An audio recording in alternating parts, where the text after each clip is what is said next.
If you're tired of arguing with strangers on the internet, try talking with one of them in real life.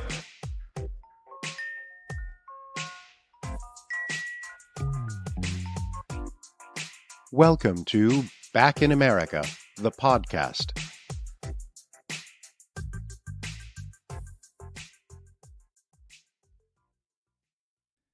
In the second episode of my interview with Chris Tyler, we talk about his experience working with victims of domestic violence.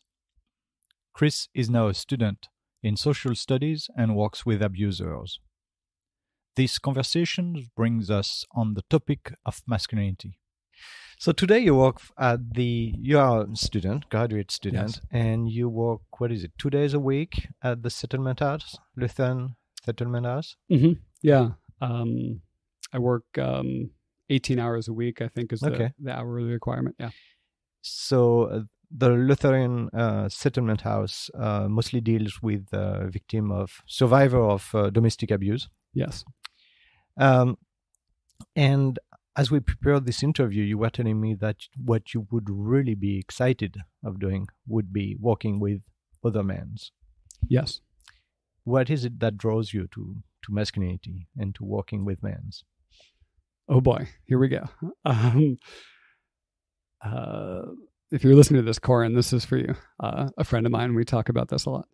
When I first started thinking about domestic violence, which, like most people, I was aware of it, but hardly ever thought about it before social work school. And my placement last year was at the district attorney's office in Philadelphia, and which was mainly like policy level work, which is great. And I hardly ever had contact with actual clients, which some of my cohort in school was getting, and I was kind of jealous. So I sought out opportunities for myself, and one way was to go to the domestic violence waiting room. There's a waiting room in the courthouse for people who come that morning who are going to go to court later for whatever reason. And domestic violence cases are heard on certain days. So some mornings you can go there and there'll be an inordinate number of women who are waiting to go for a domestic violence hearing. And I would just go there for a couple hours and just talk with them, people I'd never met, would never see again for the most part. Just kind of on the spot crisis counseling, like, how are you feeling today? Have you been to court before? Do you know what to expect? I didn't give them legal advice because I'm not a lawyer, can't do that. But just emotionally, just help them, because it's scary. It's a giant courthouse, and they might be facing their abuser again in court. It's weird. Mm-hmm. Everyone around you is a lawyer. Anyway. And I immediately started thinking then about how obviously it's really important to help these women and men.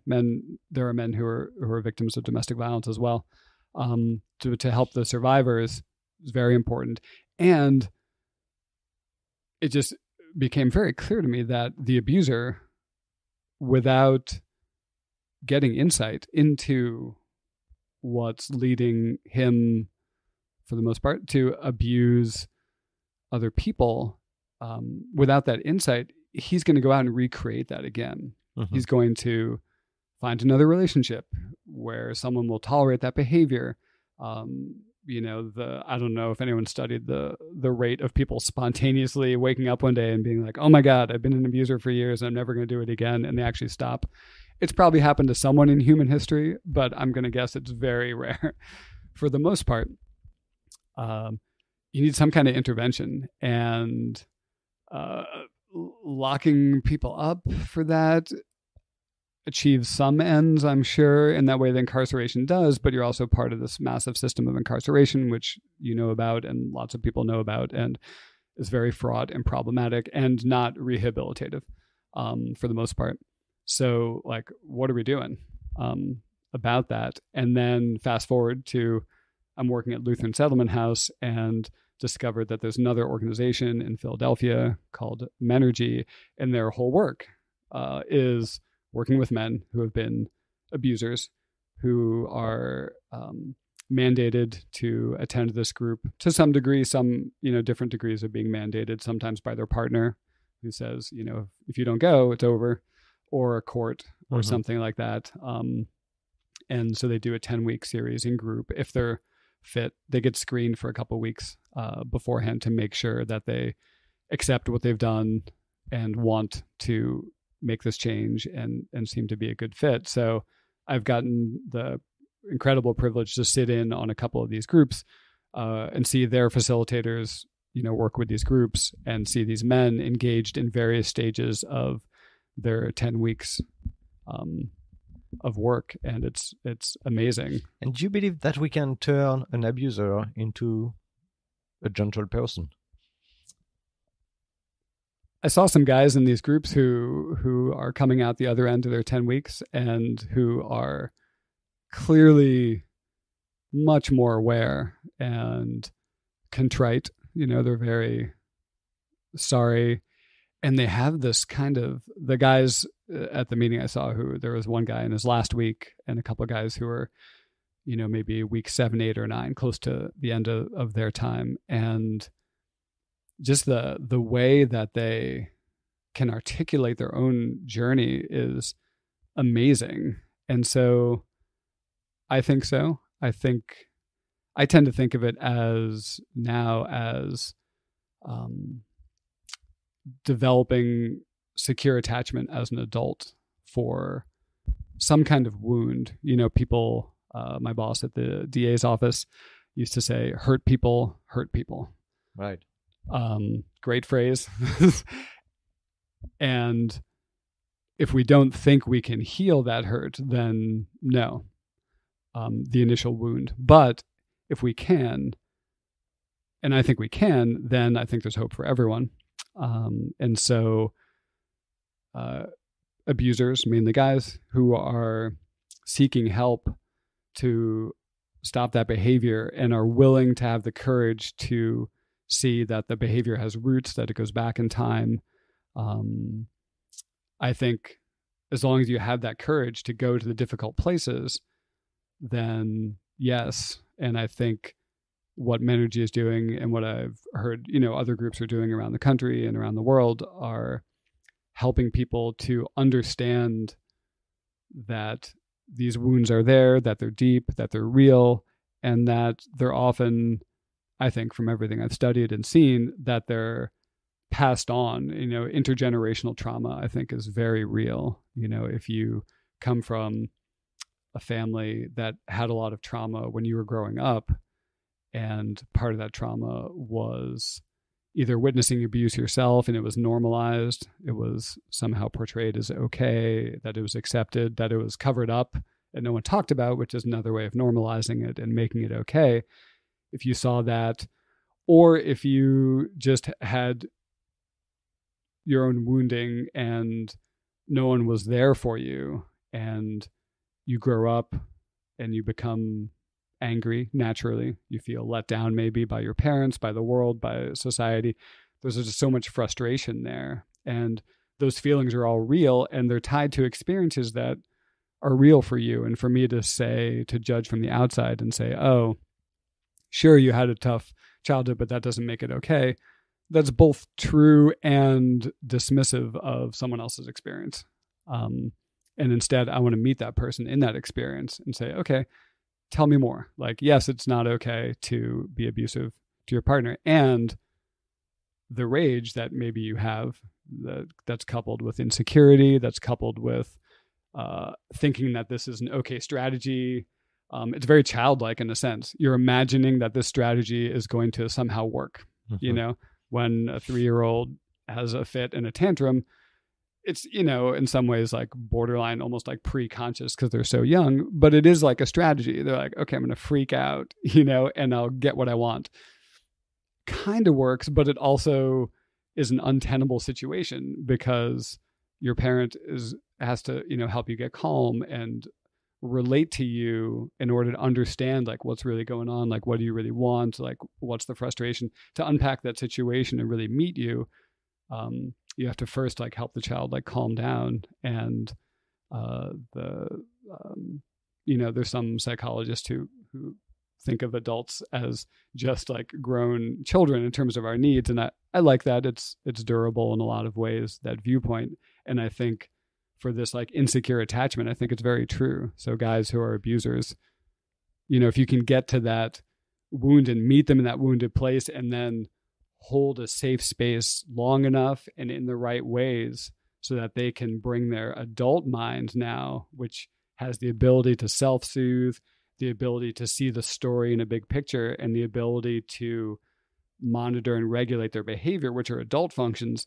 If you can bring those back to map onto your own childhood experience, which is much more embodied, maybe pre-verbal, but early stages of being verbal, these deep emotional wounds that you've been carrying, you can parent yourself and I think you can do secure attachment on yourself, I think is where it ultimately has to be done. And then people like Menergy are making the outer space safe enough to hold you accountable, which you need to be to grow, but also not attack you and not hold your past mistakes over your head. Instead say, okay, let's face things just as they are in a safe way and in a way that's oriented towards healing. Would you say that a lot of the issues about masculinity comes from society and the way masculinity has been depicted in the traditional culture of what a man should be? Yes. And how do we sort of debunk that myth? How do we make people understand that what we've been raised in believing isn't actually what life should be about? Great questions. I started my journey with inquiring about and working with masculinity back in California. For me, masculinity presents as an energetic quality of being. And it just arises like I wake up in the day and it just like shows up in my gut, in maybe how I think and how I look at problems. And a lot of people have written about this. I've been influenced by a couple people in general, but that energy I think can easily turn towards aggression and can also be frustrated, and masculinity seems to be much more prone to easily express itself through aggression, and not to say that like feminine energy can't be aggressive or can't express itself through aggression, but masculinity, testosterone, these like have maybe a greater tendency to do that, or an ease of having that be how you express yourself. And you can't address the crisis in masculinity simply by adopting femininity. No, masculinity is not toxic. Masculinity can express itself in toxic ways, and we see a lot of that. We see it in the White House, we see it elsewhere. And those models are always bad because they'll put ideas in some people's heads. But you can't just switch to feminine instead. I tried it a little bit, doesn't really work. And Robert Bly says, that throughout the 20th century, we really grew to see that, like there's a lot of guys who wanted to express masculinity, but they rejected the soldier archetype, after World War II. Is like, oh man. And then definitely after Korea, and then definitely after Vietnam, just like, don't want to do that.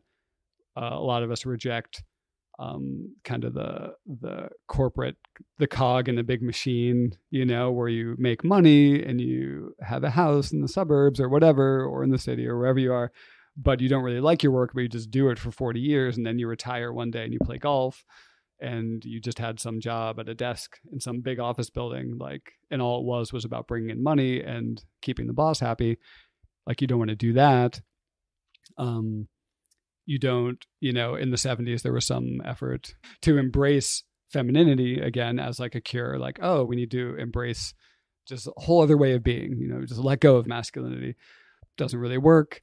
So we're rejecting these things, these possibilities for expression, and yet the energy is coming up. And so it calls on us now to be creative, to find out a way to channel that, and with maybe like young boys, it's, a question, but you can address it maybe a little more easily. You're like, oh, you can climb trees. You can do like ultra competitive sports.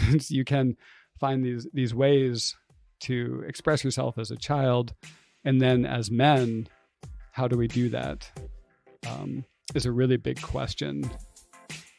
In the third and final part of this conversation, Chris dives into the notion of privilege. How can white educated men deal with the reckoning of their privileges?